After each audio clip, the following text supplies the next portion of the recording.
Comme il est rappelé dans le compte-rendu final du Conseil des ministres d'hier, le président Ali Bongo Ondimba a instruit le gouvernement de venir en aide en urgence aux populations sinistrées du Moyen-Ogooué et de l'Angounié. Ces personnes victimes d'inondations causées par les pluies diluviennes qui se sont abattues début novembre. Une aide matérielle et financière a été apportée aux milliers de familles touchées par cette catastrophe naturelle exceptionnelle. Par ailleurs, le génie militaire et les sapeurs-pompiers sont encore à pied d'œuvre afin de venir en aide aux habitants. Au-delà de ces actions urgentes, Son Excellence le Président de la République, M. Ali Bongo Ondimba, a demandé au gouvernement d'envisager des mesures plus durables.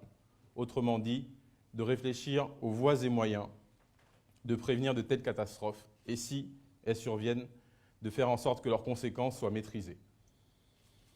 C'est dans cet esprit que le chef de gouvernement, M. Julien Kogé-Bekele, a annoncé la tenue prochaine d'un conseil interministériel dédié à la question des inondations au Gabon, dans le but de développer une stratégie nationale de prévention des risques naturels. Dans le même esprit, comme il est également rappelé dans le compte-rendu final du Conseil des ministres d'hier, le chef de l'État a instruit le gouvernement et l'ensemble des acteurs concernés de mener une action concertée et urgente afin de remédier à l'état d'insalubrité aggravé et aux lacunes en éclairage public dans les communes de Libreville, d'Ovendo et d'Akanda. Ces sujets, qui sont au cœur des préoccupations quotidiennes de nos concitoyens, sont la priorité du Président de la République, chef de l'État. L'action publique doit être d'abord et avant tout au service de l'amélioration des conditions de vie au quotidien des Gabonaises et des Gabonais. Passons maintenant à l'actualité internationale. Les questions diplomatiques font partie du domaine régalien qui constitue le cœur des attributions du Président de la République. Cette semaine, l'actualité a été dominée par l'ouverture ce lundi à Madrid, en Espagne, de la COP25, la grande conférence sur le climat. Le Gabon y est représenté par son ministre de l'Environnement, M. Di White. Sommet suivi avec grande attention par le Président de la République, qui, je le rappelle, est jusqu'en janvier prochain le président du CAOSC. Cette fonction, qu'il aura occupée pendant 3 ans, a fait du chef de l'État le porte-parole naturel sur la scène internationale du continent africain sur les questions d'environnement. Ce leadership a été récompensé par le don de la Norvège en septembre dernier de 150 millions de dollars, une première historique. Ou encore par la récente coopération entre la Russie et l'Agence nationale des parcs nationaux dans la lutte contre la criminalité faunique.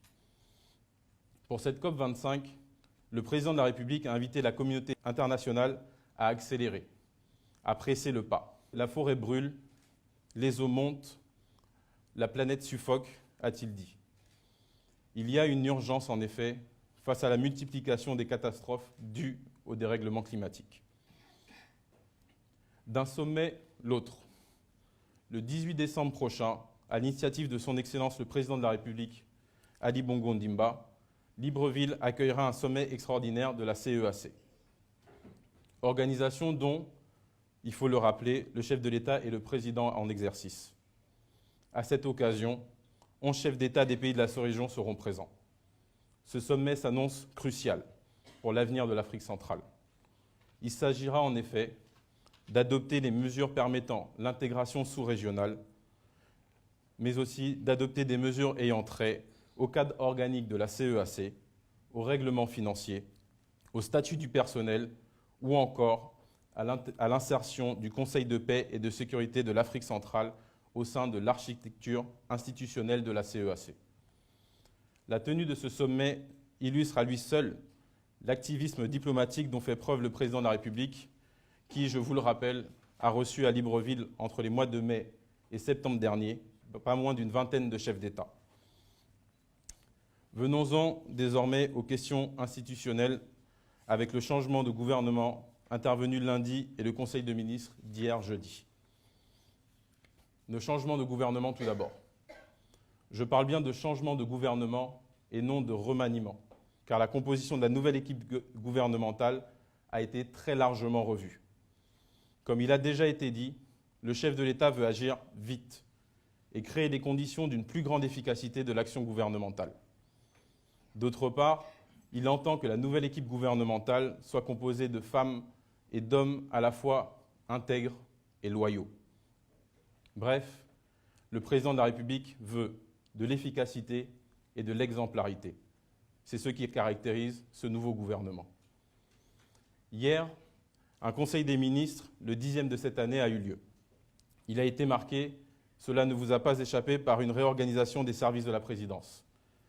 Comme je le sais que le sujet vous brûle les lèvres, je vais sans tarder l'évoquer. M. Noureddine Bongo-Valentin a été nommé au poste de coordinateur général des affaires présidentielles. Pour rappel, le coordinateur général des affaires présidentielles assiste le président de la République dans la conduite de toutes les affaires de l'État et veille à la stricte application de ses décisions. Il dispose à cette fin d'un cabinet. Là aussi, j'anticipe vos observations. Pourquoi M. Noureddine Bongo-Valentin a-t-il été nommé à ce poste? Pour deux raisons. La première, il a toutes les compétences requises. Je vous rappelle qu'il est diplômé de deux établissements les plus prestigieux au monde, l'Eton College, l'Institut d'études orientales et africaines, la London School of Economics notamment, et qui dispose aussi d'une solide expérience professionnelle. Il a été directeur général adjoint d'Olam Gabon, la plus grande entreprise privée du pays, et d'une parfaite connaissance de la chose publique et du fonctionnement de l'État. La seconde raison, M. Noureddine Bongo-Valentin dispose de la confiance absolue du chef de l'État qui est libre de choisir, sans exclusive, les personnes avec lesquelles il souhaite travailler. Maintenant, j'aimerais poser deux questions. La première, est-ce si extraordinaire que cela pour un président de la République de s'entourer, dans le cadre de son travail, d'un membre de sa famille? Il faut noter tout d'abord qu'au Gabon, par le passé, nous avons déjà connu une telle situation. Ensuite, si on regarde ailleurs dans le monde, on constate que cette chose est courante. Un exemple, pour les exemples, je peux vous en donner deux. Prenez par exemple les États-Unis, première puissance mondiale.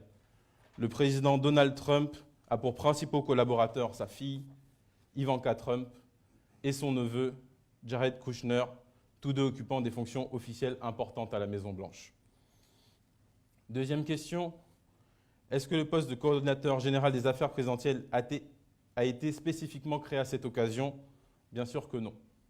Ce poste a été initialement créé par décret du 10 mars 2003 sous la présidence d'Omar Bongo Ondimba, qui avait pour Premier ministre à l'époque Jean-François Ntoutou-Mémane. Ce n'est donc, comme vous le constaterez, pas un nouveau poste, ni un poste taillé sur mesure comme on a pu l'entendre dernièrement. Sinon, d'autres nominations ont été actées à l'occasion de ce même Conseil des ministres. Je ne parle pas de ma modeste personne, mais notamment du cas de la Gabon Oil Company, de la Société équatoriale des mines ou encore de la Caisse des dépôts et consignations. Autant de structures dont la direction générale a été jusqu'à récemment occupée par des personnes aujourd'hui visées dans le cadre de l'opération anticorruption en cours. J'y reviens. Depuis bientôt un mois, une opération anticorruption est en cours au Gabon. Cette opération est menée sous l'autorité, j'insiste sur l'autorité, du procureur de la République de Libreville, qui veille au respect scrupuleux des règles de procédure dans le cadre de cette enquête. Je rappellerai que des noms ont été cités en particulier dans la presse, mais que toutes ces personnes bénéficient de la présomption d'innocence. Toutefois, les soupçons qui pèsent manifestement sur elles semblent être particulièrement graves. Il ne m'appartient pas aujourd'hui, au nom de la séparation des pouvoirs, d'en dire davantage à ce sujet. C'est une prérogative du procureur de la République, sous l'autorité duquel est placée l'enquête. Je me bornerai toutefois à rappeler la volonté du président de la République exprimée dans son discours du 8 juin dernier. Il est capital pour notre nation d'en finir, une fois pour toutes, avec la corruption qui gangrène nos institutions, avait déclaré le chef de l'État, avant d'ajouter « Ceux qui se mettent en travers de cette voie sont prévenus. Ils seront sèchement écartés. » Ces paroles apparaissent aujourd'hui, vous en conviendrez, plus que prémonitoires.